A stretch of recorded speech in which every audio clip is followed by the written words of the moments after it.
Hi, Ray Hayden here, and that's me behind the camera this time.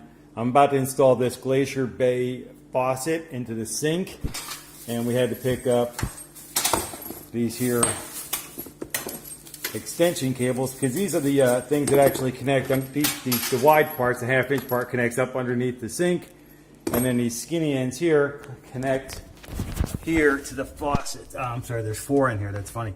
But these upper ones are where they connect. They connect here to the top here. I don't know how well you can see that or not. And then, of course, maybe you can see that hole up there. That's for them to feed the things through. All right. So with that, let me take a break, and I'll come back after I get this thing connected up, and I'll show you how I did that. All right, back again. And like I said, this time we get to show you what I'm talking about here. So this wide end, this is a half-inch part, just twists onto here, and we're good to go. Now the issue here is that the first thing you want to do, you want to know which one's hot and which one's cold. It's labeled. So because of me, they have to put these labels on here. And that's hot, and this one over here is the cold. The longer one's hot, the shorter one's cold. Also, it's really good to helpful to know which way is front and back. Because of the way this thing sits, the faucet leans towards the front, or the knob or handle, whatever, leans towards the front. That is the front. Also has the name on it right here, you can see. Maybe you can't see it, but maybe you can see it better than me. There, I get a kind of a Glacier Bay etching on there. Anyway, so the reason why I want to show you this is because you can't just go willy-nilly putting this thing on here, because this whole thing will put torque, and that's why they have this kind of nut here. I need to hold on to this with one wrench while I just tighten up this end to it. Otherwise, I will break this connection. All right. So let me get it connected, and I'll show you how that looks. All right, back again. Right now, I'm just basically removing these nuts that hold the thing down. They hold the whole faucet down. And it's kind of just fun to do this, right? Anyway, so that's that. Now we have one thing that needs to go down through. This whole operation needs to go through, and here's the other side. So I need the 3 holes. And of course, we got our 3 holes here, and everything's centered here. That washer, the black washer that's on there, should fit pretty much nice and centered on that whole thing. So I'm going to put it on there, make the connections underneath the sink, and I'll be right back. Oh, that's so funny. I started recording without me there. That was hilarious. I pushed a button accidentally. All right, no editing. So anyways, this is the front. Obviously, I haven't connected anything yet, and but this is towards the front because this handle needs to be towards the front, and we just leave this centered, and everything's going to be nice and pretty now. And it sits on a ledge. I don't know how well you can see it, but there's a ledge over here for this thing to be centered on. Now it's really loose and floppy because right now I'm going to take these 2 screws on here that I took off, or these 2 nuts, these 2 big plastic nuts, and these go underneath here and over here, and they will hold the thing tight. You only put them on finger tight. You don't have to go crazy with them because you still want this thing to move a little bit so you can get it perfectly centered and be happy with it. So let's go ahead and jump underneath the sink and put those on first. And then I will make the connections. Once I know I got this thing set up, then I'll make the connections. And for this house, normally there's only 2, by the way, underneath here. But for this house, it's the upper ones. These are the 2 I want to use, all right? So I'll be back once I get this thing centered, and then we'll come back and make the connections, all right? Be right back. Okay, back. Now, I haven't tightened this down really at all. I have the screws on underneath, but I want to make sure that this black washer, it's really, really important, this black washer be connected in the right place. So you need to make everything sure it's perfectly fine. And then I'm going to go back under there, finger tighten. I'm just going to finger tighten it. And then once I'm satisfied with it being, even and correctly spaced and everything else, then I'll go ahead and just lock them down. Again, only finger tight. You don't need any tools to tighten this up, right? That's the reason actually why I got this particular unit, all right? So I'll be right back. Okay, all right, so for this particular one, I had my wife come back and hold this from above, and she made sure that it was as centered as she possibly could to her eye so that we're nice and happy with it when we get this thing tightened down. While she was holding this thing nice and tight and straight, I went ahead and finger tightened the 2 screws on the bottom. And this is part of the old one. Anyways, this is another part of the old one. The thumb screws thing here, these are that's the old version of this thing. The new one only has 2, this is an X, the other one's like a big minus sign, I guess. And the thumb things stick up very high off of here. They stick up high off of there, so it's easier to grab and turn and get some good torque on it, which is why you don't need any tools for this particular faucet.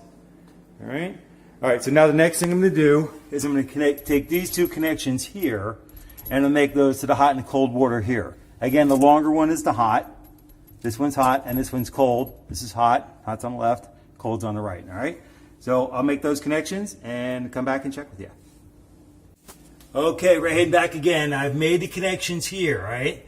But one of the things you might be wondering is how come water hadn't been flying all over the place? And that's a good question. Let's go find out how I did that.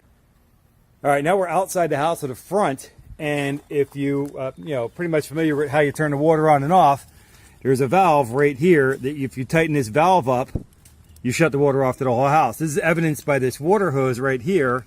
I've got the valve fully open, and there's no water coming out of the hose. All right, so that's the first thing. This is the water, by the way, this is the water you wash your car with. Is the water you drink, which is the water that goes into your house. First comes out to the spigot out to the hose. So that's hilarious. But anyway, so I have this turned off, but it looks brand spanking new. And didn't that blue thing look brand new? Well, it is, because I just replaced it. It was missing. That's one of the things that happens, because this valve is a valve to the water your house. To get the water into your house, it's open all the time. Why would you ever shut that off unless you have a water leak, right? That's the time when you need it the most, and that's the time you find out that handle's broken. So what do? You've broken the handle to your, that's my shadow. Look at that. The shadow knows. Anyway, so you've broken the handle to your water supply to get water into your house. What do? You hit the wrong button, so we're starting the recording again. And so anyway, what we're saying, what do? We have to go out. We have to go out to the city and shut the water off right down here. I don't know how well you can see it or not, but that's the valve that turns the water on. This is the city. The city owns this part and the meter, because that's what they're charging you for. And then the pipes on the back side, those are what go up to the house. All right? I can make a movie about that nightmare. But anyways, I have to turn this back on now, because that one thing was broken. I had to shut the water off here. Now I got to turn it back on, and then we get the water flowing again. See you in a minute.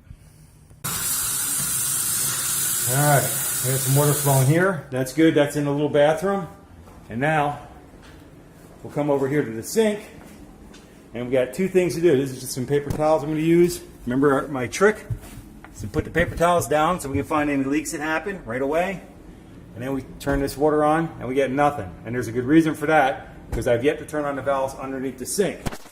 But I want to make sure that there's no lip, and I see a little bit of a drip there. I don't know if you can see it. It's right there in the center of the screen.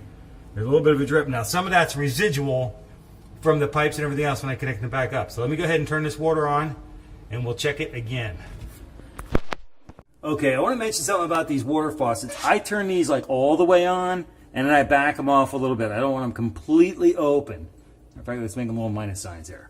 So I open them all the way up, and then I back turn them a little bit, so they're not fully open. All right, there's just me.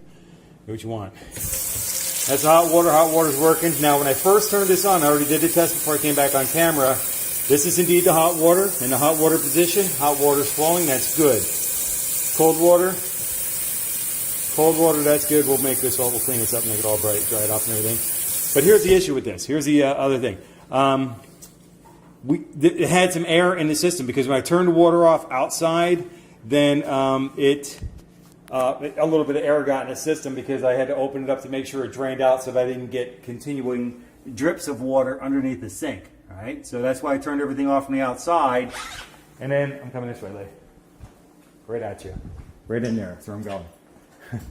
And then I turned this sink on here, and I let this sink stop, because it's closer to the water source coming into the house, and because it's closer to the water source coming in the house, that would allow me to relieve the pressure from the water coming in to this part of the house. All right, so that backed it off, so it kept the drips down. Okay, that's the reason why I did that.